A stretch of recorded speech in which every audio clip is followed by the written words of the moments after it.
Untuk sidang pembunuhan berencana terhadap Brigadir Joshua.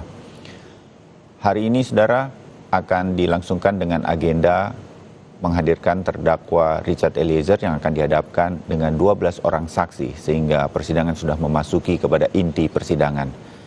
Keluarga almarhum Joshua sudah tiba di Jakarta untuk menjadi saksi di dalam sidang pembunuhan berencana untuk Brigadir Joshua. Dengan terdakwa yang akan dihadirkan hari ini di persidangan di PN Jakarta Selatan ada Barada Eliezer. Orang tua dan kekasih Joshua menyatakan siap memberikan kesaksian mereka. 8 saksi dari pihak keluarga almarhum Joshua untuk sidang terdakwa Barada Richard Eliezer telah tiba di Bandara Soekarno-Hatta pada hari Senin sore kemarin. Terdiri dari orang tua, kekasih, adik, serta kerabat dari Brigadir Joshua. Sebelumnya sudah ada 3 orang saksi, yaitu Bibi Joshua yang tiba lebih dulu. Sementara Samuel Huta Barat, ayah Brigadir Joshua, mengatakan keluarga telah menyiapkan mental serta fisik untuk menghadapi sidang. Keluarga siap menyiapkan sejumlah fakta soal awal kejanggalan dari kematian Brigadir Joshua. Dan kami mengajak Anda untuk melihat sekarang gambar yang langsung kami hadirkan dari tim jurnalis Kompas TV, di mana Richard Eliezer baru saja masuk ke dalam mobil tahanan di Bareskrim Mabes Polri. Richard Eliezer menjadi tahanan di Bareskrim Mabes Polri dengan pengawasan dari LPSK, Lembaga Perlindungan Saksi dan Korban, dan akan berangkat menuju ke PN Jaksel. Nah, ini sudah berangkat. Dalam perhitungan kami tidak sampai setengah jam nanti akan tiba di Pengadilan Negeri Jakarta Selatan. Dari pengalaman ketika kami juga memantau perjalanan para terdakwa dari tempat tahanan masing-masing, salah satunya dari Bareskrim Mabes Polri di Jakarta menuju ke Pengadilan Negeri Jakarta Selatan yang ada di kawasan Ragunan di Jakarta Selatan. Berapa hari di Jakarta? Ya, nengok sudah senang sudah. Kalau rencana kan besok mau sidang. Berarti kalau hari sidangnya besok, Pak ya? Ya. Oh, belum. Persiapan apa aja, Pak? Ya? Persiapannya, Pak? Ya, kesehatan dengan lengkap. Ini untuk menghadiri sidang saksi dari si korban. Ya, kalau soal hukuman nanti ya itu sesuai dengan aturan yang berlaku. Biarlah hakim yang memutuskan. Dan saudara, untuk mengetahui informasi terkini langsung dari Pengadilan Negeri Jakarta Selatan, kita terhubung dengan jurnalis Kompas TV yang sudah ada di sana, Niputu Trisnanda. Putu, selamat pagi. Apakah sudah terlihat persiapan-persiapan secara khusus hari ini?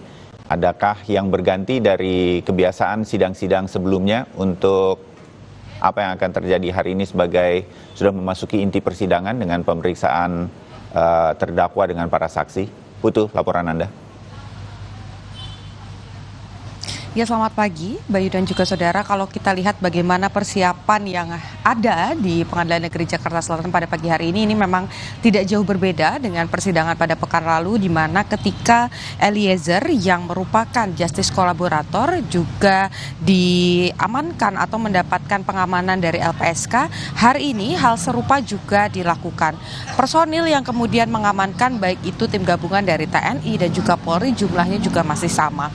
Jadi tidak ada perubahan yang signifikan, tetapi kalau tadi kita lihat Eliezer ini sudah berangkat dari Bareskrim Polri dan kurang lebih dalam waktu 30 menit akan tiba di Pengadilan Negeri Jakarta Selatan.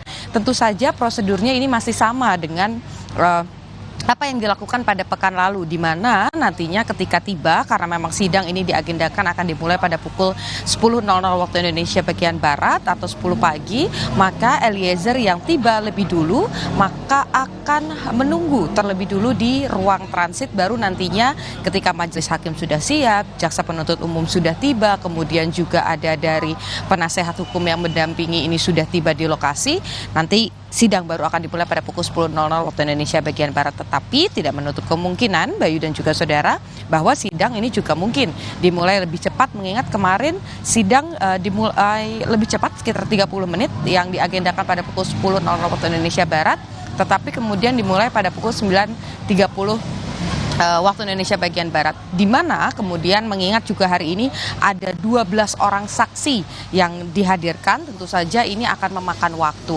Jadi kita melihat Bayu dan juga saudara, kalau kita rekap begitu atau kita ingat lagi bagaimana kemarin yang dilakukan oleh Pengadilan Negeri Jakarta Selatan sendiri, ini juga memang majelis hakim menyebut ada 12 orang saksi yang akan dihadirkan dan juga sudah diputuskan meskipun ada kelonggaran dari majelis hakim bisa dilakukan via Zoom, tetapi dari jaksa penuntut umum dan kemudian juga dari penasehat hukum keluarga Brigadir Yosua ini memutuskan untuk hadir langsung di Jakarta.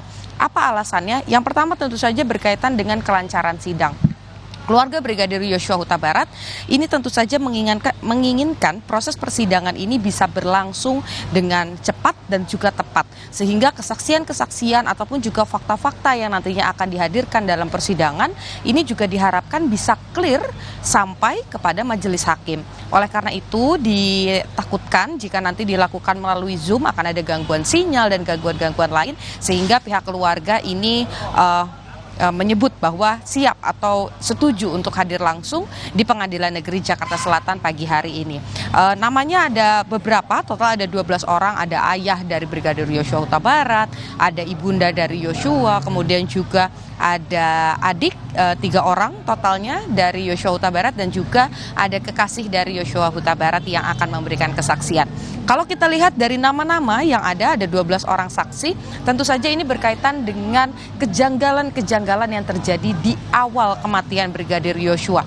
Kita mundur lagi ke 4 bulan yang lalu, Bayu dan juga saudara, bagaimana kemudian ada kejanggalan-kejanggalan mulai dari peti jenazah dari almarhum ataupun juga mendiang Yosua Huta Barat yang tidak boleh untuk dibuka atau dilihat oleh keluarga pada awalnya, kemudian juga hasil otopsi yang tidak langsung disampaikan dengan jelas, kemudian juga ada skenario yang saat ini kita ketahui begitu bahwa ada hal-hal yang ternyata berbeda dengan yang terjadi, ada baku tembak antar ajudan, kemudian juga ada intimidasi yang katanya dimiliki Vera sebagai sang kekasih ini juga mengalami atau juga menerima beberapa momen ini sempat bertelepon dengan Yosua. Ini yang nantinya akan dibahas di persidangan dan kita akan nantikan apa saja fakta-fakta yang akan disampaikan dan apakah nanti fakta-fakta tersebut akan menjadi fakta hukum atau akan jadi kesaksian saja. Kita masih menanti, Bayu dan juga saudara. Baik, ini Putu Trisnanda, terima kasih laporan Anda dari Pengadilan Negeri Jakarta Selatan berkaitan dengan persiapan jalannya sidang hari ini. Dan kami sekarang mencoba untuk menghubungi 2 narasumber yang tadi sudah berbincang di Sapa Indonesia Pagi bersama rekan saya Timothy Marbun. Ada Asep Iwan Iriawan, pakar hukum pidana. Kang Asep masih bersama kami ya? Sama-sama Mas Bayu, sama-sama Mas Roni. Ya, dan masih ada Bung Roni Talapesi, kuasa hukum dari Richard Eliezer. Saya yakin on the way ke PN Jaksel dan sebentar lagi juga akan bersiap di sana. Bung Roni, 12 orang ini termasuk apakah tim kuasa hukum Eliezer sudah tahu, Bung Roni, ini diantaranya ada Verdi Sambo begitu? Di sini pemeriksaannya tidak ada Verdi Sambo ya, saksi yang dihadirkan tidak ada Verdi Sambo. Jadi saksi yang dihadirkan oleh jaksa penuntut umum adalah pengacara, kemudian keluarga korban, kemudian ada 1 tenaga nakes yang dari Jambi. Tidak apa-apa karena kita pernah tahu di sidang perdana untuk Richard Eliezer sebagai terdakwa, Anda sebagai kuasa hukum berharap ini bisa segera bertemu kalau bisa dalam kesempatan pertama untuk membuka kasus ini terang benderang langsung dengan Verdi Sambo, kira-kira begitu Bung Roni? Nggak apa-apa ini diputuskan begini oleh para jaksa? Ya, sebelumnya memang kami sudah mohonkan agar Verdi Sambo CS itu diperiksa di awal ya, tetapi oleh majelis hakim menyampaikan bahwa yang akan diperiksa adalah saksi pelapor, yaitu korban. Ya, kami hormati dan kami hargai itu. Memang kemarin kami sudah minta supaya di depan, karena apa? Sebenarnya ini kan permasalahan antara Verdi Sambo dan Putri Candrawati yang membuat orang banyak terseret dalam kasus ini. Nah, kita pengen kasus ini menjadi terang gitu loh. Apa yang terjadi supaya mereka berdua ini kita gali keterangannya gitu kan. Kalau seandainya berbelit-belit dan tidak konsisten, menurut saya hakim akan melihat itu kan. Saya pikir seperti itu. Jadi Kami kemarin memang punya strategi agar diperiksa didahulukan ya pemeriksaannya Verdi Sambo dan terdakwa yang lainnya, 3 orang yang lainnya. Tetapi memang hakim ya kami hargailah. Tapi dalam hal ini pemeriksaan agenda pagi ini kan dari keluarga korban, kami tentunya dengan penuh sangat empati kami melihat bahwa ini kan dihadirkan oleh jaksa, kita lihat nanti yang mungkin menggali keterangan atau menggali kesaksian ini kan dari jaksa penuntut umum dan majelis hakim mengenai peristiwa yang dialami oleh keluarga korban atau pengacara. Oke, ya terbayang.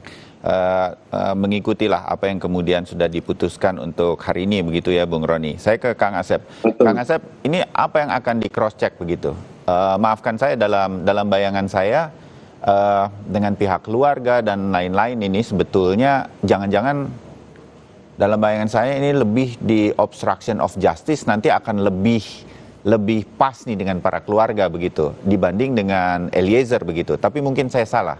Kang Asep, apa yang akan terjadi hari ini nih sebagai sebuah bayangan sebelum nanti kita mengikuti menjelang pukul 10? Kang Asep. Ya, didakwa aja kan dengan pasal pembunuhan dan pemberatannya pembunuhan berencana.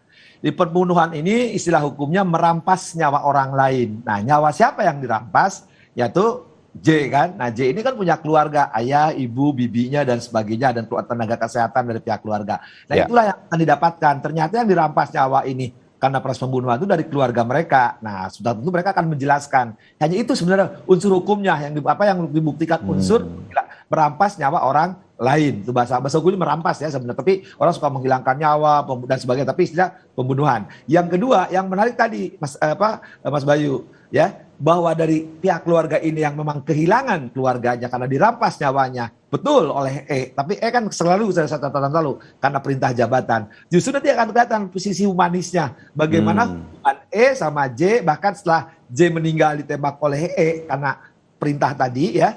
Nah, apa yang terjadi? Ternyata hubungan baik E dengan keluarga E ini dengan keluarga J ini bagus sekali terbukti waktu kita permintaan maaf, dengan tulus permintaan maaf, dengan tulus juga memaafkan. Jadi ada hubungan silaturahmi yang ternyata ini membuktikan apa Mas Bayu ya, bahwa orang dua ini adalah orang-orang bawahan yang memang patuh tunduk terhadap atasan. Mereka orang-orang dari pinggiran, maaf sekata petik ya, orang-orang kesederhanaan, ketidakmampuan, tapi mereka orang jujur, orang yang berani mengatakan benar, dua-duanya dengan kesederhanaan tadi. Jadi ada hubungan batin dua-duanya yang saling betul-betul seorang anak buah yang patuh tunduk patuh terhadap atasan, cuma tadi atasannya mengkhianati. Oke. Nah, Bung Roni, dengan bertemu dengan pihak keluarga Brigadir Joshua, ini mungkin pertama kali ya Eliezer akan berhadapan langsung, bertemu langsung lah, melihat secara langsung, kalaupun tidak bisa berbincang mungkin dengan keluarga almarhum Joshua. Betul, Bung Roni? Betul Mas Bayu. Hari ini pertemuan pertama kali antara adik kami Richard Eliezer dengan keluarga korban, keluarga besar dari almarhum Joshua. Iya, saya malah berpikir nih, apakah lebih kalau bertemu dengan para terdakwa yang lain, 4 terdakwa yang lain begitu sedemikian rupa, saya meyakini Eliezer malah lebih siap, lebih mau segera bertemu. Sesuai dengan waktu itu Bung Roni sudah mengatakan kalau bisa langsung bertemu dengan 4 terdakwa yang lain, di cross checknya di dalam persidangan untuk menjadi saksi begitu. Tapi bertemu dengan pihak keluarga ini bisa jadi akan lain hasilnya bagi mental, bagi perasaan Eliezer nantinya. Ini sudah dikondisikan juga sedemikian rupa agar nanti jalannya sidang bisa tetap berjalan dengan baik, Bung Roni. Betul Mas Bayu, kemarin hari Minggu selesai ibadah saya masih mendampingi, kemudian kami ngobrol mengenai sidang nanti hari Selasa hari ini ya. Iya. Mempersiapkan supaya mental dari Richard Eliezer ketika bertemu dengan orang tua dari almarhum Joshua dan ingin menyampaikan permintaan maafnya secara langsung, itu memang dipersiapkan ya. Maksudnya klien saya harus mempersiapkan mental juga ketika mau bertemu, karena memang rasa trauma itu memang tinggi ya Mas Bayu, tidak gampang, tidak sulit. Makanya saya bingung sama orang yang bilang wah itu apa namanya bisa menolak perintah, bisa ini. Nah, coba kalau kalian itu di dalam posisinya Richard Eliezer, nah inilah komentator-komentator orang yang nggak bisa bertanggung jawab gitu. Tapi dalam posisi ini yang penting kan rasa kemanusiaan ya. Kalau proses hukum berlanjut, kami sepakati proses hukum berlanjut. Tapi ini rasa kemanusiaan antara keluarga korban almarhum Joshua dengan Richard Eliezer. Karena kami juga ikut berdampak terhadap pusaran perbuatan dari Verdi Sambo dan Putri Chandrawati ya. Perlu diingat juga seorang jenderal saja tidak berani menolak, apalagi Barada. Nah ini kan sebenarnya yang mau kita sampaikan kepada publik bahwa dalam proses penegakan hukum ini janganlah orang kecil, orang yang tidak mampu yang menjadi korban ya. Ini merupakan kacamata penegakan hukum kita di Indonesia. Jangan sampai orang yang tidak mampu, orang yang latar belakangnya tidak punya kekuatan, nah ini yang mau dikorbankan. Nah kita akan perjuangkan itu kan. Tapi dalam hal ini pagi ini adalah agenda dari keluarga dari almarhum Joshua. Kami berterima kasih, kami mengapresiasi bahwa permohonan maaf yang disampaikan juga sudah diterima. Kami sepakat bahwa proses hukum berlanjut, kami sepakat. Tetapi ini mengenai tentang rasa kemanusiaan ya. Sama anak Tuhan, saling mengasihi, saling mengampuni, itu hal yang baik ya. Itu proses hukumnya. Nah dalam posisi ini juga sudah sangat tegas bahwa klien kami konsisten, berkata jujur, kemudian tidak berbelit-belit ya. Kalau yang lainnya coba menutupi kasus ini, klien saya konsisten mengatakan yang jujur ya. Kalau Verdi Sambo dan yang lainnya coba menghilangkan alat bukti, barang bukti, klien saya sudah sampaikan itu yang jujur. Nah nanti menarik nanti di pembuktian mengenai alat bukti nanti. Ada beberapa alat bukti memang yang dirusak, ditukar. Nanti kita sampaikan di persidangan. Mas Bayu. Oke, jadi hal-hal semacam itu yang nanti juga akan disampaikan Eliezer mengenai alat-alat bukti yang ada hubungannya dengan mungkin yang kemudian diterima oleh keluarga dan lain-lain yang mungkin nanti bisa ketahuan sebenarnya seperti apa yang terjadi. Baik, saya harus jeda sebentar, nanti kita akan segera kembali lagi sambil menunggu kehadiran dari terdakwa Richard Eliezer yang sudah berangkat dari Barreskrim Mabes Polri menuju ke PN Jakarta Selatan. Tetap bersama Breaking News Kompas TV.